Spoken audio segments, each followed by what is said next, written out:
ஒரு கிராமத்துல பரிமளா அப்படின்னு ரொம்பவும் ஏழ்மையான ஒரு பெண் வாழ்ந்துட்டு வந்தாங்க. அவங்களுக்கு 5 வயதுல ஒரு மகன் இருந்தான். பரிமளாவுக்கு எந்த ஒரு வேலையுமே கிடைக்கல. அவங்க எல்லா இடங்களிலையும் வேலை தேடியும் எங்கேயுமே அவங்களுக்கு வேலை கிடைக்கல. இதனால ரொம்பவே கஷ்டப்பட்டுட்டு இருந்தாங்க. அவங்க வீட்டுல 3 கோழி வளர்த்தாங்க. 3 கோழிகளும் ஒரு முட்டையா 3 முட்டைகள் இடும். அந்த முட்டைகளை எடுத்துட்டு போய் கடையில கொடுத்து அந்த முட்டைக்கு பணம் வாங்கிக்கிட்டு வந்து அந்த பணத்தை வச்சு பொருட்கள் காய்கறிகள் வாங்கி சமைச்சு சாப்பிடுவாங்க. சரிண்ணா, ரொம்ப நன்றி அண்ணா. அண்ணன், இந்த பணத்தை வச்சுக்கிட்டு கொஞ்சம் காய்கறிகளும் மசாலா பொருட்களும் கொடுங்க. இதுல காய்கறிகளும் மசாலா பொருட்களும் இருக்குதுமா. அவ்வளவுதான்ப்பா, அம்மா வீட்டுக்கு போய் உனக்கு சீக்கிரமாவே சமைச்சு தந்துடுறேன் அப்படின்னு சொல்லிட்டு வீட்டுல போய் சமைச்சு சாப்பிட்டாங்க. இப்படித்தான் தினமும் அந்த முட்டையை கடையில கொடுத்து அதுல இருந்து வர்ற பணத்துல இருந்துதான் காய்கறிகள் வாங்கி சமைச்சு சாப்பிட்டுட்டு வந்தாங்க. இப்படியே நாட்கள் போயிட்டு இருந்தது.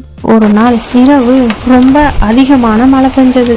அவங்க வீட்டு பக்கத்துல இருந்த மரத்துல சிட்டுக்குருவி கூடு கட்டி இருந்தது. அதுல சிட்டுக்குருவி குஞ்சுகள் இருந்தது.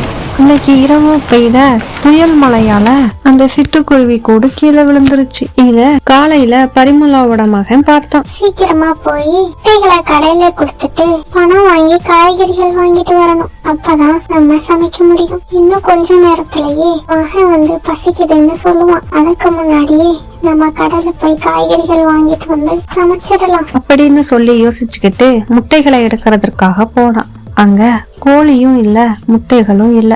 இத பார்த்த பரிமளா ரொம்பவே அதிர்ச்சி ஆயிட்டா. ஐயோ, என்னது இது? கோழிகளும் இல்ல, முட்டைகளும் இல்ல. கோழிகள் கூட எங்கேயாவது போயிருக்கும், அப்புறமா வந்துரும். முட்டைகள் எங்க போச்சு? ஒருவேளை இன்னைக்கு கோழி முட்டையை இடலையோ? என் மகன் வர வந்து பசிக்குதுன்னு சொல்லுவானே, நான் எப்படி அவனுக்கு சாப்பாடு கொடுக்கறது?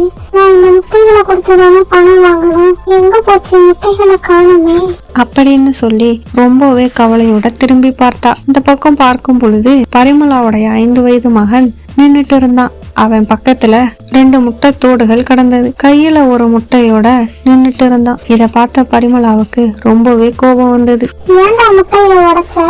அந்த முட்டைய கொடுத்து பணம் வாங்கிதான் காய்கறிகள் வாங்கணும். இன்னும் கொஞ்ச நேரத்துல நீ பசிக்குதுன்னு சொல்லுவ. நான் எப்படி உனக்கு சாப்பாடு தர முடியும்? இப்ப எதற்காக நீ முட்டைகளை எடுத்த? இப்ப நீ முட்டைகளை உடைச்சிட்ட, நான் எப்படி உனக்கு சாப்பாடு செஞ்சு தர முடியும்?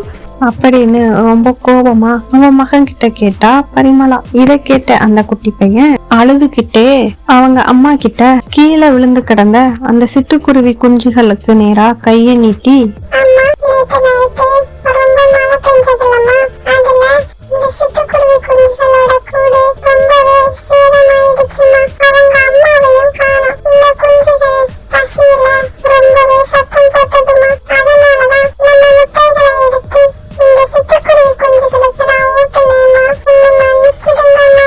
அப்படின்னு அழுதுகிட்டே சொன்னான். இத கேட்ட பரிமளா ரொம்பவே சந்தோஷமா, நான் கூட முட்டைகளை எடுத்து விளையாட்டா உடைச்சிட்டேன்னு நினைச்சேன்ப்பா. ஆனா உனக்குள்ள இவ்வளவு நல்ல இறக்க குணம் இருக்குது. எனக்கு ரொம்பவே சந்தோஷமா இருக்குதுப்பா. நீ அழுகாதப்பா. நீ எந்த தப்புமே செய்யல. நீ நல்லதுதான் செஞ்ச அப்படின்னு சொல்லி ரொம்ப சந்தோஷமா சொன்ன. அன்றைக்கு முழு நாளுமே தினியாதான் இருந்தாங்க.